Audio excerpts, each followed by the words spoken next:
5,000 ಕೋಟಿ ಏನಾಯ್ತು? ಲಕ್ಷ್ಮಿ ಹೆಬ್ಬಾಳ್ಕರ್ಗೆ ಗೃಹಲಕ್ಷ್ಮಿ ಇಕ್ಕಟ್ಟು, ರಾಜೀನಾಮೆಗೆ ಬಿಜೆಪಿ ಬಿಗಿಪಟ್ಟು.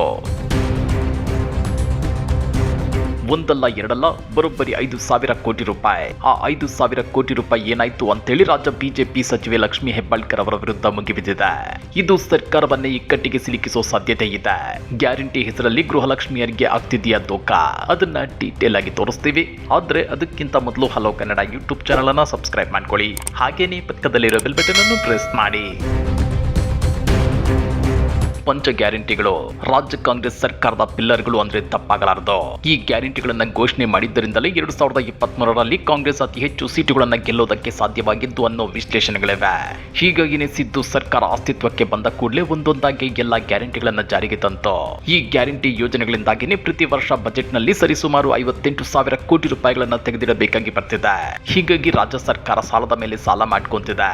ಎಸ್ಸಿ ಎಸ್ಟಿಗಳಿಗೆ ಮೀಸಲಿಟ್ಟ ಹಣವನ್ನು ಗ್ಯಾರಂಟಿಗಳಿಗೆ ಬಳಸಿಕೊಳ್ಳಲಾಗ್ತಿದೆ. ಪರಿಸ್ಥಿತಿ ಹೀಗಿರುವಾಗಲೇ ಗೃಹಲಕ್ಷ್ಮಿ ಹಣವನ್ನ ಪ್ರತಿ ತಿಂಗಳು ಕೊಡದೆ 2-3 ತಿಂಗಳು ಬಾಕಿ ಉಳಿಸಿಕೊಳ್ಳುತ್ತಿರೋ ರಾಜ್ಯ ಸರ್ಕಾರ ಕೆಲವೊಂದು ತಿಂಗಳ ಹಣವನ್ನ ಕೊಡದೆ ಗೃಹಲಕ್ಷ್ಮಿಯರನ್ನ ಯಾಮರಿಸುತ್ತಿದೆ ಅನ್ನೋ ಆರೋಪಗಳು ಕೇಳಿ ಬರ್ತಿವೆ. ಹೀಗಾಗಿ ಪ್ರತಿಪಕ್ಷ ಬಿಜೆಪಿ ಇದೀಗ ಕಾಂಗ್ರೆಸ್ ವಿರುದ್ಧ ತಿರುಗಿ ಬಿದ್ದಿದೆ. ಕಳೆದ ಫೆಬ್ರವರಿ ಮಾರ್ಚ್ ತಿಂಗಳ ಗೃಹಲಕ್ಷ್ಮಿ ಯೋಜನೆಯ ಹಣ ಕೊಡದೆ 1.24 ಕೋಟಿ ಮಹಿಳೆಯರಿಗೆ ರಾಜ್ಯ ಸರ್ಕಾರ ಮೋಸ ಮಾಡಿದೆ ಅಂತೇಳಿ ರಾಜ್ಯ ಬಿಜೆಪಿ ನಾಯಕರು ಆರೋಪಿಸಿದ್ದಾರೆ. ಹಣ ಪಾವತಿಸಿರೋದಾಗಿ ಸದನಕ್ಕೆ ತಪ್ಪು ಮಾಹಿತಿ ಕೊಟ್ಟಿರೋ ಸಚಿವ ಲಕ್ಷ್ಮಿ ಹೆಬ್ಬಾಳ್ಕರ್ ಕೂಡಲೇ ರಾಜೀನಾಮೆ ಕೊಡಬೇಕು ಅಂತಾನು ಪಟ್ಟು ಹಿಡಿದಿದ್ದಾರೆ. ನಿನ್ನೆ ಸುವರ್ಣಸೌಧದಲ್ಲೇ ಇದೇ ವಿಚಾರ ಪ್ರಸ್ತಾಪ ಮಾಡಿರೋ ವಿಪಕ್ಷ ನಾಯಕ ಆರ್ ಅಶೋಕ್ ಗೃಹಲಕ್ಷ್ಮಿ ಯೋಜನೆಯಲ್ಲಿ ಸರ್ಕಾರ ಮಹಿಳೆಯರಿಗೆ ದೊಡ್ಡ ಮೋಸ ಮಾಡಿದೆ ಅಂತೇಳಿ ಆರೋಪಿಸಿದ್ದಾರೆ. ಸಿಎಂ ಸಿದ್ದರಾಮಯ್ಯ ಸಚಿವೆ ಲಕ್ಷ್ಮಿ ಹೆಬ್ಬಾಳ್ಕರ್ ಸದನಕ್ಕೆ ತಪ್ಪು ಮಾಹಿತಿ ಕೊಟ್ಟಿದ್ದಾರೆ. ಸೆಪ್ಟೆಂಬರ್ ತಿಂಗಳವರೆಗೂ ಲೆಕ್ಕ ಪೂರ್ತಿ ಚುಕ್ತ ಮಾಡಿದ್ದೇವೆ ಎಂದಿದ್ದಾರೆ. ಮಹಿಳೆಯರಿಗೆ ಪ್ರತಿ ತಿಂಗಳು 2,000 ರೂಪಾಯಿ ಕೊಡಬೇಕಾಗಿತ್ತು. ರಾಜ್ಯದ ಲೆಕ್ಕಾಚಾರದಲ್ಲಿ ತಿಂಗಳಿಗೆ 2,500 ಕೋಟಿ ರೂಪಾಯಿ ಕೊಡಬೇಕಿತ್ತು. ಆದ್ರೆ ಫೆಬ್ರವರಿ ಹಾಗೂ ಮಾರ್ಚ್ ತಿಂಗಳಲ್ಲಿ ತಲುಪಬೇಕಾಗಿದ್ದ ಒಟ್ಟು 5,000 ಕೋಟಿ ರೂಪಾಯಿ ಹಣವನ್ನ ಸರ್ಕಾರ ಮುಚ್ಚಿಟ್ಟಿದ್ದು ರಾಜ್ಯದ 1.24 ಕೋಟಿ ಫಲಾನುಭವಿ ಮಹಿಳೆಯರಿಗೆ ದ್ರೋಹ ಬಗೆದಿದ್ದಾರೆ ಅಂತೇಳಿ ಆರ್ ಅಶೋಕ್ ಆಕ್ರೋಶ ವ್ಯಕ್ತಪಡಿಸಿದ್ದಾರೆ. ವಿಪಕ್ಷಗಳ ಈ ವಾಗ್ದಾಳಿಗೆ ಖುದ್ದು ಸಿಎಂ ಸಿದ್ದರಾಮಯ್ಯನವರೇ ಗೊಂದಲಕ್ಕೆ ಸಿಲುಕಿದ್ದಾರೆ. ವಿಪಕ್ಷಗಳು ಮಾಡ್ತಿರೋ ಆರೋಪ ಸರಿನೋ ತಪ್ಪೋ, ಹಣ ಕೊಟ್ಟಿದ್ದಾರೋ ಇಲ್ವೋ ಅಂತ ಕನ್ಫ್ಯೂಸ್ ಆಗಿದ್ದಾರೆ. ಹಣ ಕೊಡದಿದ್ರೆ ಪರಿಶೀಲನೆ ನಡೆಸ್ತೀವಿ, ಆ ಹಣವನ್ನ ಗೃಹಲಕ್ಷ್ಮಿಯರಿಗೆ ಕೊಡಿಸ್ತೀವಿ ಅಂತ ಹೇಳಿದ್ದಾರೆ. ಇತ್ತ ರೊಚ್ಚಿಗಿದ್ದಿರೋ ವಿಪಕ್ಷ ನಾಯಕ ಆರ್ ಅಶೋಕ್ ಅವರು ಸದನಕ್ಕೆ ತಪ್ಪು ಮಾಹಿತಿ ಕೊಟ್ಟಿರೋದ್ರಿಂದ ಅಧಿಕಾರಿಗಳ ಮೇಲೆ ಕೂಡಲೇ ಕ್ರಮ ವಹಿಸಬೇಕು. 5,000 ಕೋಟಿ ರೂಪಾಯಿ ಎಲ್ಲಿ ಹೋಗಿದೆ ಎಂಬ ಲೆಕ್ಕ ಕೊಡಿ. ಜಿಲ್ಲಾಧಿಕಾರಿ ಕೇಳಿದ್ರೆ ಹಣ ಬಂದಿಲ್ಲ ಎಂದೇ ಹೇಳ್ತಾರೆ. ಹಾಗಾದ್ರೆ ಈ ಹಣ ಎಲ್ಲಿಗೆ ಹೋಯ್ತು? ಯಾರ ಜೇಬಿಗೆ ಹೋಯ್ತು? ನಾಳೆ ವಿಧಾನಸಭೆಯಲ್ಲಿ ಮತ್ತೆ ಈ ವಿಚಾರ ತೆಗೆದುಕೊಳ್ತೇವೆ. ಸಚಿವರು ರಾಜೀನಾಮೆ ಕೊಡಲೇಬೇಕು ಅಥವಾ ಅಧಿಕಾರಿಗಳಿಗೆ ಶಿಕ್ಷೆ ಆಗಬೇಕು ಅಂತೇಳಿ ವಿಪಕ್ಷ ನಾಯಕ ಆರ್ ಅಶೋಕ್ ಒತ್ತಾಯಿಸಿದ್ದಾರೆ. ಕೈಪಾಳ್ಯದಲ್ಲಿ ನಿಲ್ಲದ ಸಿಎಂ ಕುರ್ಚಿ ಜಟಾಪಟೆ. BJP ಬಿಕ್ಕಟ್ಟಿಗೆ high command ಮುಲಾಂ. ಈ ಬಿಕ್ಕಟ್ಟು ರಾಜ್ಯದಲ್ಲಿ ಬಿಜೆಪಿಗೆ ಬೂಸ್ಟ್ ತಂದು ಕೊಡೋ ಸಾಧ್ಯತೆ ಇದೆ. ನಿಮ್ಗೆ ಗೊತ್ತಿರಲಿ, ರಾಜ್ಯ ಕಾಂಗ್ರೆಸ್ ನಲ್ಲಿ ಸಿಎಂ ಅಧಿಕಾರ ಬದಲಾವಣೆ ಜಟಾಪಟಿ ಸದ್ಯಕ್ಕೆ ಮುಗಿಯುತ್ತಿಲ್ಲ. ಇದೇ ಡಿಸೆಂಬರ್ 20ರ ನಂತರ ಮತ್ತೆ ಸದ್ದು ಮಾಡೋ ಸಾಧ್ಯತೆ ಇದೆ. ಆದ್ರೆ ಬಿಜೆಪಿಯಲ್ಲಿ ರಾಜ್ಯಾಧ್ಯಕ್ಷ ಬಿ.ವೈ. ವಿಜಯೇಂದ್ರ ಬದಲಾವಣೆ ವಿಚಾರ ತಣ್ಣಗಾಗೋ ಎಲ್ಲಾ ಸಾಧ್ಯತೆ ಕಂಡು ಬರ್ತಿದೆ. ಅದು ಹೇಗೆ ಅಂದ್ರ ಅದನ್ನ ಒಂದ್ ಸ್ವಲ್ಪ ಬಿಡಿಸಿ ಹೇಳ್ತೀವಿ ನೋಡಿ. ಬಿಜೆಪಿ ರಾಷ್ಟ್ರೀಯ ಕಾರ್ಯಾಧ್ಯಕ್ಷ ಹಾಗೂ ಉತ್ತರ ಪ್ರದೇಶದ ರಾಜ್ಯ ಬಿಜೆಪಿ ಅಧ್ಯಕ್ಷರ ನೇಮಕದ ಬೆನ್ನಲ್ಲೇ ರಾಜ್ಯ ಬಿಜೆಪಿ ಅಧ್ಯಕ್ಷರ ನೇಮಕಾತಿ ವಿಚಾರ ಮತ್ತೆ ಮುನ್ನೆಲೆಗೆ ಬಂದಿದೆ. ಈ ವಾರದೊಳಗೆ ವರಿಷ್ಠರು ಕುತೂಹಲಕ್ಕೆ ಅಂತ್ಯ ಹಾಡಲಿದ್ದಾರೆ ಅಂತ ಹೇಳಲಾಗ್ತಿದೆ. ಹಾಲಿ ಅಧ್ಯಕ್ಷ ಬಿ.ವೈ. ವಿಜಯೇಂದ್ರ ಮುಂದುವರಿಯುತ್ತಾರೋ ಇಲ್ವೋ ಎಂಬ ಬಗ್ಗೆ ಪಕ್ಷದ ವಲಯದಲ್ಲಿ ಕಳೆದೊಂದು ವರ್ಷದಿಂದ ಚರ್ಚೆ ನಡೀತಿದೆ.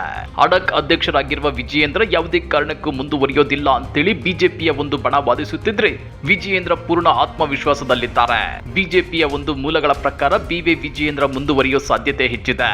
ಆದ್ರೆ ಅದು ಯಾವ ಸ್ವರೂಪದಲ್ಲಿ ಎಂಬುದು ಇನ್ನೂ ಇತ್ಯರ್ಥವಾಗಿಲ್ಲ. ಅಡಕ್ ಸ್ಥಿತಿಯಲ್ಲಿ ಮತ್ತೆ 1 ವರ್ಷ ವಿಸ್ತರಣೆಯಾಗುತ್ತದೆಯೋ ಅಥವಾ ಹೊಸ ನೇಮಕ ಪ್ರಕ್ರಿಯೆ ನಡೆಸಿ ರಾಷ್ಟ್ರೀಯ ಅಧ್ಯಕ್ಷರ ಆಯ್ಕೆ ಪ್ರಕ್ರಿಯೆಯಲ್ಲಿ ವಿಜಯೇಂದ್ರ ಅವರು ಒಬ್ಬ ಮತದಾರರಾಗಿ ಭಾಗವಹಿಸುವರು ಎಂಬ ಪ್ರಶ್ನೆ ಇತ್ಯರ್ಥವಾಗಬೇಕಾಗಿದೆ. ಬಿಜೆಪಿ ಭಿನ್ನರಿಗೆ ಹೊಸ ತಲೆನೋವು ಶುರು. ಹೌದು ವೀಕ್ಷಕರೇ, ಬಿಜೆಪಿಯ ವಿಜಯೇಂದ್ರ ವಿರೋಧಿ ಬಣಕ್ಕೆ ಇದೀಗ ಮತ್ತೊಂದು ಟೆನ್ಷನ್ ಶುರುವಾಗಿದೆ. ಅದೇನಂದ್ರೆ ಬಿ.ವೈ. ವಿಜಯೇಂದ್ರ ಅವರನ್ನ ಹೈಕಮಾಂಡ್ ಇನ್ನೂ 1 ವರ್ಷದ ಅವಧಿಗೆ ಮುಂದುವರಿಸಿದ್ರೆ ಮುಂದೇನ್ ಗತಿ ಅನ್ನೋದು. ಯಾಕಂದ್ರೆ ಬಿ.ವೈ. ವಿಜಯೇಂದ್ರ ರಾಜ್ಯಾಧ್ಯಕ್ಷರಾಗಿ 2 ವರ್ಷವಾಗಿದೆ. ಇನ್ನೊಂದು ವರ್ಷ ಮುಂದುವರಿಸಿದ್ರೆ ಅವರ ಅವಧಿ ಮುಗಿಯುತ್ತದೆ. ಆನಂತರ ಹೊಸಬರನ್ನ ತಂದು ಕೂರಿಸಬಹುದು. ಆದ್ರೀಗ ಏಕಾಏಕಿ ಅವರನ್ನ ಕೆಳಗಿಳಿಸಿದ್ರೆ ಅಪ್ಪ ಬಿಎಸ್ವೈ ಅವರಂತೆ ಮಗನನ್ನು ಅಧಿಕಾರದಿಂದ ಮಧ್ಯದಲ್ಲೇ ಇಳಿಸಲಾಯಿತು ಅನ್ನೋ ಕೆಟ್ಟ ಮೆಸೇಜ್ ಪಾಸ್ ಆಗುತ್ತೆ. ಇದರಿಂದ ರಾಜ್ಯದ ಪಕ್ಷದ ಲಿಂಗಾಯತ ಮತಗಳು ಡಿಸ್ಟರ್ಬ್ ಆಗಬಹುದು ಅನ್ನೋ ಲೆಕ್ಕಾಚಾರ ನಡೀತಾ ಇದೆ. ಹೀಗೆ ವರಿಷ್ಠರಿಂದ ಬಂದ ಸಂದೇಶದ ಬಗ್ಗೆ ಭಿನ್ನರಿಗೂ ತಕರಾರೇನಿಲ್ಲ. ಆದ್ರೆ ಇದರ ಬೆನ್ನಲ್ಲೇ ಅವರಿಗೆ ಅಂಟಿಕೊಂಡ ಚಿಂತೆ ಏನಂದ್ರೆ ಕರ್ನಾಟಕದಲ್ಲಿರೋ ಕಾಂಗ್ರೆಸ್ ಸರ್ಕಾರ ಸಡನ್ ಆಗಿ ಉರುಳು ಬಿದ್ರೆ ಏನ್ ಗತೆ ಅಂತ ಪರಿಸ್ಥಿತಿ ನಿರ್ಮಾಣವಾಗಿ ಕರ್ನಾಟಕದಲ್ಲಿ ಮಧ್ಯಂತರ ಚುನಾವಣೆ ಎದುರಾದ್ರೆ ಬಿ.ವೈ. ವಿಜಯೇಂದ್ರ ಅವರ ನೇತೃತ್ವದಲ್ಲೇ ಚುನಾವಣೆ ಎದುರಿಸಬೇಕಾಗುತ್ತೆ. ಒಂದೊಮ್ಮೆ ಅದೃಷ್ಟ ಚೆನ್ನಾಗಿದ್ದು ಬಿಜೆಪಿ ಗೆದ್ದು ಬಿಗಿದ್ರೆ ಬಿ.ವೈ. ವಿಜಯೇಂದ್ರ ಸಿಎಂ ಆಗೋ ಸಾಧ್ಯತೆ ಇರುತ್ತೆ. ವಿಜಯೇಂದ್ರ ಸಿಎಂ ಆದ್ರೆ ವಿಜಯೇಂದ್ರ ವಿರೋಧಿ ಬಣದ ನಾಯಕರ ರಾಜಕೀಯ ಭವಿಷ್ಯಕ್ಕೆ ಮಣ್ಣು ಬಿದ್ದಂತೆಯೇ ಲೆಕ್ಕ.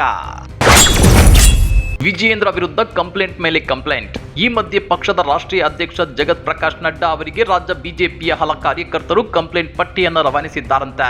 ಬೆಳಗಾವಿಯಲ್ಲಿ ನಡೆಯುತ್ತಿರುವ ವಿಧಾನಮಂಡಲ ಅಧಿವೇಶನದಲ್ಲಿ ನಮ್ಮ ಪಕ್ಷದ ನಾಯಕರು ಕಾಂಗ್ರೆಸ್ ಸರ್ಕಾರದ ಹಗರಣಗಳನ್ನು ಬಯಲು ಮಾಡಲು ಆಸಕ್ತಿಯನ್ನೇ ತೋರಿಸುತ್ತಿಲ್ಲ, ಬದಲಿಗೆ ಸೈಲೆಂಟ್ ಆಗಿ ಅದನ್ನ ಮರೆಮಾಚುತ್ತಿದ್ದಾರೆ ಅನ್ನೋದು ಈ ಕಂಪ್ಲೇಂಟ್ ಪಟ್ಟಿಯ ಮುಖ್ಯ ಅಂಶ. ಇವತ್ತು ಕೃಷ್ಣಾ ಮೇಲ್ದಂಡೆ ಯೋಜನೆಯ ಕಾಮಗಾರಿ ಇರಬಹುದು, ಭದ್ರಾ ಮೇಲ್ದಂಡೆ ಯೋಜನೆಯ ಕಾಮಗಾರಿಯೇ ಇರಬಹುದು. ಕೆಲವೇ ಗುತ್ತಿಗೆದಾರರು ಇಲ್ಲಿ ಬಂಪರ್ ಬೆಳೆ ತೆಗೆಯುತ್ತಿದ್ದಾರೆ. ಈ ಬಗ್ಗೆ ನಮ್ಮವರು ಚಕಾರ ಎತ್ತುತ್ತಿಲ್ಲ. ಇನ್ನ ರಾಜಧಾನಿಯ ಹಲ ಕಾಮಗಾರಿಗಳ ಗುತ್ತಿಗೆ ಪಡೆದ ಮಂಗಳೂರು ಮೂಲದ ಗುತ್ತಿಗೆದಾರರೊಬ್ಬರು ಕೆಲಸ ಮಾಡದೆ ಬಿಲ್ ಸುತ್ತಿದ್ರು. ಅಧಿವೇಶನದಲ್ಲಿ ನಮ್ಮವರು ಅದನ್ನ ಹೇಳುವ ಧೈರ್ಯ ಮಾಡುತ್ತಿಲ್ಲ. ಇದೆಲ್ಲ ಹೋಗ್ಲಿ, ದೊಡ್ಡ ದೊಡ್ಡ ವಿಷಯಗಳನ್ನ ಹಿಡಿದು ಹೋರಾಡೋದು ನಮ್ಮವರಿಗೆ ಕಷ್ಟ ಎಂದ್ರೆ ಅಸಹಾಯಕರಿಗೆ ಆಗುತ್ತಿರುವ ತೊಂದರೆಗಳ ಬಗ್ಗೆಯೂ ಪ್ರಸ್ತಾಪಿಸಲು ಇವರಿಗೆ ಪುರುಸೊತ್ತಿಲ್ಲ. ಉದಾಹರಣೆಗೆ ವೃದ್ಧಾಪ್ಯ ವೇತನ, ವಿಧವಾ ವೇತನ, ಅಂಗವಿಕಲರ ವೇತನಗಳು ಸಕಾಲಕ್ಕೆ ಫಲಾನುಭವಿಗಳಿಗೆ ತಲುಪುತ್ತಿಲ್ಲ. ಇದರಿಂದ ಆ ಜೀವಗಳಿಗೆ ಆಗುತ್ತಿರುವ ನೋವು ಅಪಾರ. ಆದ್ರೆ ನಮ್ಮವರಿಗೆ ಕನಿಷ್ಠ ಪಕ್ಷ ಇಂತಹ ಸಮಸ್ಯೆಗಳ ಕುರಿತು ಸರ್ಕಾರಕ್ಕೆ ಚಾಟಿ ಬೀಸುವ ವ್ಯವಧಾನವಿಲ್ಲ ಅಂತೇಳಿ ಬಿಜೆಪಿ ಕಾರ್ಯಕರ್ತರು ತಮ್ಮ ಕಂಪ್ಲೇಂಟ್ ಪಟ್ಟಿಗಳಲ್ಲಿ ತಿಳಿಸಿದ್ದಾರೆ. ಬಿಜೆಪಿಯ ಮೂಲಗಳ ಪ್ರಕಾರ ನಡ್ಡಾಗೆ ರವಾನೆಯಾಗುತ್ತಿರುವ ಈ ಕಂಪ್ಲೇಂಟುಗಳ ಪಟ್ಟಿ ಮುಂದಿನ ದಿನಗಳಲ್ಲಿ ಇನ್ನಷ್ಟು ಹೆಚ್ಚಾಗುವ ಸಾಧ್ಯತೆ ಇದೆ. ಹೀಗೆ ಅದ್ಯಾವಾಗ ವಿಜಯೇಂದ್ರ ಅವರ ವಿರುದ್ಧ ಕಂಪ್ಲೇಂಟ್ಗಳ ಪಟ್ಟಿ ದಿಲ್ಲಿ ತಲುಪಿತು, ಆಗ ಆರ್ ಅಶೋಕ್ ಮತ್ತು ಬಿ.ವೈ. ವಿಜಯೇಂದ್ರ ಜೋಡಿ ಮತ್ತೆ ಅಲರ್ಟ್ ಆಗಿದೆ. ಸರ್ಕಾರವನ್ನ ಕಟ್ಟಿ ಹಾಕಲೇಬೇಕು ಅಂತೇಳಿ ಪಣ ತೊಟ್ಟಿದೆ. ಹೀಗಾಗಿ ಗೃಹಲಕ್ಷ್ಮಿ ಹಣ ಪೆಂಡಿಂಗ್ ವಿಚಾರವನ್ನ ಹಿಕ್ಕಿ ತೆಗೆದಿದ್ದಾರೆ. ಸದನದಲ್ಲಿ ಸಚಿವೆ ಲಕ್ಷ್ಮಿ ಹೆಬ್ಬಾಳ್ಕರ್ ಅವರು ಕೊಟ್ಟ ಮಾಹಿತಿಯನ್ನ ಹಿಡ್ಕೊಂಡು ಸರ್ಕಾರವನ್ನ ಇಕ್ಕಟ್ಟಿಗೆ ಸಿಲುಕಿಸಲು ಮುಂದಾಗಿದ್ದಾರೆ. ನಿಮ್ಗೆ ಗೊತ್ತಿರಲಿ, ಸದ್ಯ ಗ್ಯಾರಂಟಿ ಯೋಜನೆಗಳು ಸರ್ಕಾರದ ಖಜಾನೆಯ ದೊಡ್ಡ ಮೊತ್ತವನ್ನ ಖಾಲಿ ಮಾಡ್ತಿವೆ. ಇದು ಹೀಗೆ ಮುಂದುವರೆದ್ರೆ ರಾಜ್ಯ ಸರ್ಕಾರ ಅಭಿವೃದ್ಧಿ ಕೆಲಸಗಳಿಗೆ ಹಣವನ್ನ ಹೊಂದಿಸಲು ಸಾಧ್ಯವಾಗಲ್ಲ, ಶಾಸಕರುಗಳ ಕ್ಷೇತ್ರಗಳಿಗೆ ಸಮರ್ಪಕವಾಗಿ ಅನುದಾನ ಕೊಡಲು ಸಾಧ್ಯವಾಗಲ್ಲ. ಹಾಗಂತ ಈ ಗ್ಯಾರಂಟಿ ಯೋಜನೆಗಳನ್ನ ನಿಲ್ಲಿಸೋದಕ್ಕಾಗುತ್ತಾ? ನೋವೇ, ಚಾನ್ಸೇ ಇಲ್ಲ. ಕಾಂಗ್ರೆಸ್ ಕೊಟ್ಟ ಮಾತಿನಂತೆ ನಡೆದುಕೊಂಡಿಲ್ಲ ಅಂದ್ರೆ ವಿಪಕ್ಷಗಳು ಜನರನ್ನ ಸರ್ಕಾರದ ವಿರುದ್ಧ ಎತ್ತಿ ಕಟ್ಟೋದಕ್ಕೆ ಕಾದು ಕೂತಿವೆ. ಆದ್ರೆ ಅದೇ ಮೋದಿ ಸರ್ಕಾರ ಪ್ರತಿ ವರ್ಷ 2 ಕೋಟಿ ಉದ್ಯೋಗ ಸೃಷ್ಟಿ ಮಾಡ್ತಿಲ್ಲ. 2022ರೊಳಗೆ ರೈತರ ಆದಾಯವನ್ನು ಡಬಲ್ ಮಾಡಲಿಲ್ಲ. ವಿದೇಶಗಳಲ್ಲಿರೋ ಭಾರತೀಯರ ಕಪ್ಪು ಹಣವನ್ನ ವಾಪಸ್ ತರಲಿಲ್ಲ. ಡಾಲರ್ ಮುಂದೆ ರೂಪಾಯಿ ಬೆಲೆಯನ್ನ ಹೆಚ್ಚಿಸಲಿಲ್ಲ. ಪೆಟ್ರೋಲ್ ಬೆಲೆಯನ್ನು ಕಡಿಮೆ ಮಾಡಲಿಲ್ಲ. ಇಂಥ ಗಂಭೀರ ಪ್ರಶ್ನೆಗಳನ್ನ ಮಾತ್ರ ಮಾಧ್ಯಮಗಳು ಹೈಲೈಟ್ ಮಾಡ್ತಿಲ್ಲ. ಆದ್ರೆ ಸಿದ್ದು ಸರ್ಕಾರ ಗ್ಯಾರಂಟಿಗಳನ್ನ ನಿಲ್ಲಿಸಿದ್ರೆ ಮೈನ್ ಸ್ಟ್ರೀಮ್ ಮಾಧ್ಯಮಗಳು ಸಿದ್ದು ಸರ್ಕಾರದ ವಿರುದ್ಧ ದೊಡ್ಡ ಮಟ್ಟದಲ್ಲಿ ಪ್ರಚಾರ ಮಾಡೋದಂತೂ ಗ್ಯಾರಂಟಿ. ಹೀಗಾಗಿ ಸಿದ್ದು ಸರ್ಕಾರ ಯಾವುದೇ ಕಾರಣಕ್ಕೂ ಗ್ಯಾರಂಟಿ ಯೋಜನೆಗಳನ್ನ ನಿಲ್ಲಿಸಲ್ಲ. ಇದರ ಮಧ್ಯೆ 5,000 ಕೋಟಿ ರೂಪಾಯಿ ಗೃಹಲಕ್ಷ್ಮಿ ಹಣವನ್ನ ಯಾಮಾರಿಸಿದ್ರ ಅನ್ನೋ ಚರ್ಚೆಯನ್ನ ಬಿಜೆಪಿ ಹುಟ್ಟು ಹಾಕಿದೆ. ಇದು ರಾಜ್ಯ ಕಾಂಗ್ರೆಸ್ ಸರ್ಕಾರಕ್ಕೆ ನುಂಗಲಾರದ ಬಿಸಿ ತುಪ್ಪವಾಗಿ ಮಾರ್ಪಟ್ಟಿದೆ.